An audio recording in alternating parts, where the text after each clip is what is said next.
AI 툴 10개를 말한 지원자와 업무 보고서 한 장을 꺼낸 지원자, 어느 쪽에서 더 많은 질문이 생길까요? 두 번째 지원자에게는 바로 물을 게 생깁니다. 왜 이 일을 골랐는지, AI에 무엇을 맡겼는지, 틀린 내용은 어떻게 잡았는지 물어볼 수 있죠. AI 툴 10개를 알아도 이런 대화가 안 만들어지면 면접에서는 힘을 못 씁니다. 툴 이름은 사용 경험을 알려주고 직접 만든 한 장은 일하는 방식을 보여줍니다. 오늘은 지원한 회사에서 반복되는 일을 찾고 작은 업무 샘플로 만든 뒤 면접에서 설명하는 순서까지 보여드리겠습니다. 면접에서 AI 활용 경험을 물으면 이렇게 답하기 쉽습니다. 챗 GPT와 클로드를 쓰고 있고 프롬프트도 잘 작성합니다. 거짓말도 아니고 나쁜 답도 아닙니다.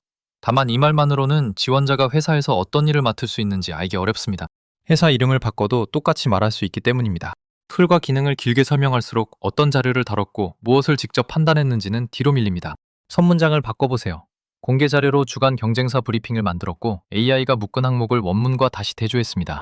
질문도 달라집니다. 왜 주간 브리핑을 골랐는지, 어떤 항목이 잘못 묶였는지, 회사 자료로 다시 만들 때 무엇을 확인할지 물을 수 있습니다. 면접 답변의 출발점을 툴 이름에서 업무 장면으로 옮기세요. 기업들이 AI를 업무에 어떻게 쓸지 다시 따져보고 있습니다. 마이크로소프트의 2025년 업무 동향 조사에서 글로벌 리더의 82%는 2025년이 전략과 운영의 주요 구분을 다시 생각해야 하는 중요한 해라고 답했습니다. 세계 경제 포럼의 2025년 일자리 보고서는 AI와 빅데이터를 앞으로 5년간 가장 빠르게 중요해질 역량으로 꼽았습니다. 링크드인의 2025년 성장 역량 자료에서도 AI를 이해하고 쓰는 능력이 여러 지역과 직무에서 빠르게 성장하는 역량으로 소개됐습니다. 다만 이 조사들은 넓은 흐름만 보여줍니다. 국내 모든 회사의 면접 기준을 말해주지는 않습니다. 내가 지원한 회사가 무엇을 보는지는 채용 공고와 회사가 직접 공개한 자료에서 다시 확인해야 합니다. 통계는 배경으로만 쓰고 프로젝트를 고른 이유는 지원회사 자료에서 찾으세요. 면접관이 무엇 때문에 힘든지 맞히려고 하지 마세요. 지원자는 팀 안에서 실제로 어떤 일이 벌어지는지 알 수 없습니다. 공개되지 않은 속사정을 아는 것처럼 말하면 준비한 보고서까지 추측으로 들립니다. 팀이 얼마나 힘든지는 빼고 공고에 반복해서 적힌 일을 찾으면 됩니다. 자료를 모으는 일, 비슷한 내용을 묶는 일, 지난주와 달라진 부분을 찾는 일처럼 눈으로 확인할 수 있는 업무를 고르세요. 말할 때도 범위를 분명히 잡아야 합니다. 팀의 문제를 해결했습니다 보다 공개 자료로 이 업무를 시험해봤습니다가 정확합니다. 입사 후에만 알 수 있는 조건은 질문으로 남겨두세요. 기존 보고서 형식, 보안 기준, 실제 사용 데이터는 팀에 확인하겠다고 말하면 됩니다. 아는 범위와 모르는 범위를 나누는 태도도 함께 보여주세요. 먼저 채용 공고를 열고 주요 업무에서 자주 나오는 동사에 표시하세요. 분석, 정리, 보고, 모니터링, 운영, 응배처럼 같은 행동이 되풀이되면 실제 업무의 모양이 보입니다. 다음 탭에는 회사 홈페이지와 보도자료를 띄워두세요. 회사가 고객 문의, 새 시장, 콘텐츠 생산, 데이터 활용 중 무엇을 계속 말하는지 찾아봅니다. 마지막으로 그 일이 한 번 끝나는지, 다음 주에도 다시 하는지 따져보세요. AI는 자료 형식을 맞추고 비슷한 항목을 묶고 초안을 만드는 반복 작업에서 쓰기 좋습니다. 공고와 회사 자료에서 같은 일이 보이고 반복 주기까지 있다면 샘플 후보로 잡으세요.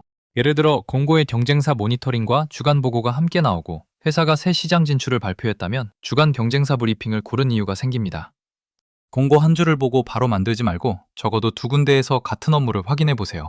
후보가 여러 개 나와도 하나만 고르세요. 고르는 기준은 두 가지면 충분합니다. 공개 자료로 선택 이유를 설명할 수 있는가, AI가 반복 작업을 실제로 다뤄줄 수 있는가. 둘 중 하나라도 빠지면 면접에서 설명이 금방 막힙니다. 채용 여부, 인사평가, 재무 판단처럼 사람에게 큰 영향을 주는 결론은 AI에 맡기지 마세요. 이런 분야를 다룬다면 문서 형식을 맞추거나 빠진 항목을 찾는 보조 작업까지만 보여주는 편이 안전합니다. 회사 내부 자료와 개인정보도 넣지 마세요. 공개 자료나 직접 만든 가상 데이터로 업무 순서만 시험해도 됩니다. 여러 샘플을 얕게 만드는 것보다 하나를 끝까지 확인한 기록이 설명하기 쉽습니다. 여기서 마케팅 직무의 주간 경쟁사 브리핑을 직접 만든다고 해보겠습니다. AI부터 열지 말고 메모장 첫 줄에 이를 고른 이유를 적으세요. 공고에서 경쟁사 모니터링과 주간 보고를 확인했습니다. 그 아래에는 살펴볼 기간과 자료 출처를 적습니다. 공식 홈페이지, 공개 캠페인 페이지, 공개된 고객 반응처럼 누구나 다시 열어볼 수 있는 자료만 모읍니다. 링크와 확인 날짜를 남기고 광고인지 기사인지도 구분해두세요. 나중에 문장이 틀렸을 때 원문으로 돌아갈 수 있어야 합니다. 자료가 모이면 AI로 표의 형식을 맞추고 비슷한 반응을 묶은 뒤 요약 초안을 받습니다. 지원자는 원문을 하나씩 열어보고 칭찬을 불만으로 읽은 항목, 같은 내용을 두 번 센 항목, 맥락이 빠진 요약을 고칩니다. 틀린 문장을 지우고 끝내지 말고 무엇이 틀렸고 왜 고쳤는지 옆에 짧게 적으세요.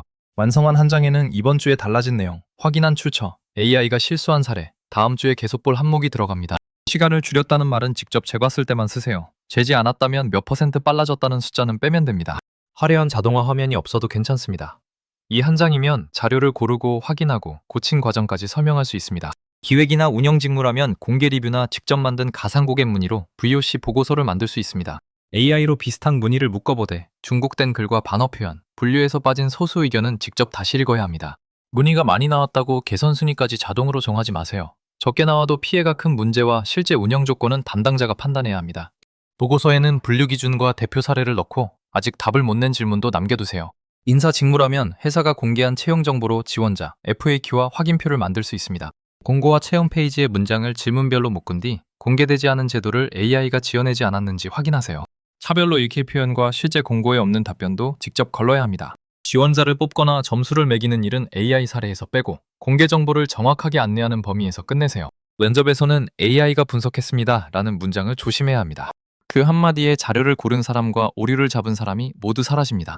AI가 한 일을 작게 나눠 말하세요. 자료 형식 맞추기, 비슷한 항목 묻기, 요약 초안 만들기 정도면 됩니다.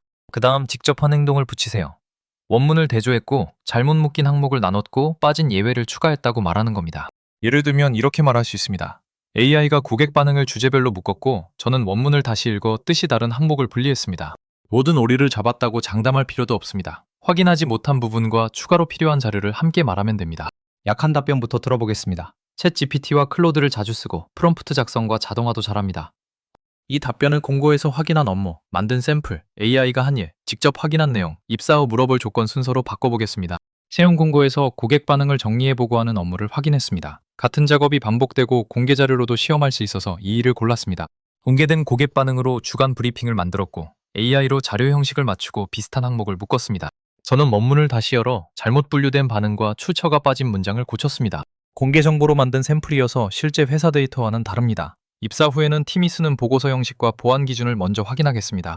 툴 이름은 비로가도 상관없습니다. 어떤 일을 보고 무엇을 만들었는지, 어디까지 책임졌는지가 먼저 드립니다.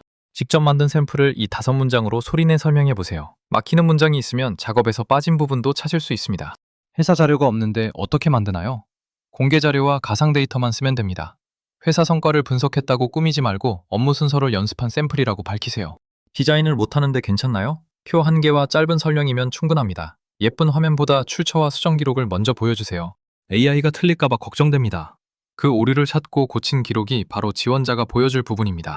개발자가 아닌데 자동화까지 해야 하나요? 처음부터 복잡한 자동화를 만들 필요는 없습니다. 반복되는 정리 한 가지를 줄이고 확인 과정을 남기는 데서 시작하세요. 모르는 기능을 더 배우느라 미루지 말고 지금 다룰 수 있는 자료로 작은 한 장부터 완성해보세요. 오늘 20분만 써보세요. 지원한 회사 한 곳을 정하고 공고에서 반복되는 동사에 표시한 뒤 회사 공식 자료와 겹치는 업무 하나를 고릅니다. 뒷 문서에 이를 고른 이유, 쓸 수 있는 공개 자료, AI에 맡길 반복 작업, 직접 확인한 항목을 적어보세요. 오늘 한 장을 다 만들지 못해도 이 4줄이 있으면 프로젝트에 뼈대는 잡힙니다. AI 툴을 몇 개 하는지는 짧게 말하세요. 면접에서는 회사의 일을 어떻게 읽었고 AI의 답을 어디까지 확인했는지 보여주세요. 다음 영상에서는 이 순서로 해결형 AI 포트폴리오 한 장을 만드는 과정을 실제 예시로 보여드리겠습니다. 도움이 됐다면 좋아요 누르고 구독해두세요. 만들다가 막힌 부분이나 보고 싶은 직무는 댓글로 남겨주세요.